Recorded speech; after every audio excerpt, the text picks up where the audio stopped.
ఇది Indus valley civilisation కాలం నాటి coin. ఈ వ్యక్తి ఇక్కడ చేస్తున్నది ఏమిటి? సింధు ఘాట్ కోసం జంతువును బలిస్తున్నాడా, లేదా ఇంకేదైనా చేస్తున్నాడా? అస్పష్టంగా ఉన్న ఈ చిహ్నాన్ని డీకోడ్ చేద్దాం రండి. ఇక్కడ మనం చూస్తే పెద్ద పెద్ద కొమ్ముడితో ఉన్న ఎద్దుని లేదా దున్నపోతును మనం గమనించవచ్చు. అంతేకాదు, ఒక వ్యక్తి పదునైన ఈటిని పట్టుకుని ఆ జంతువు పైన దాడి చేస్తున్నాడు. కానీ ఎందుకు?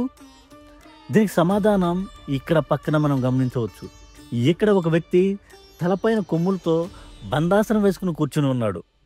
ఈ చిహ్నం ముందు మనం చెప్పుకున్న సింధు ఘాట్ పశుపతిని చూపిస్తుంది. అంటే ఇక్కడ ఏదో స్పిరిచువల్ జరుగుతుందన్నమాట. దీన్ని పురస్కరించుకుని ఈ పశువుని దేవుడికి బలిగా అర్పిస్తున్నారన్నమాట. అంటే జంతు బలులు సింధు నాగరికతలో ఉండేవి అని మనకు అర్థమవుతుంది.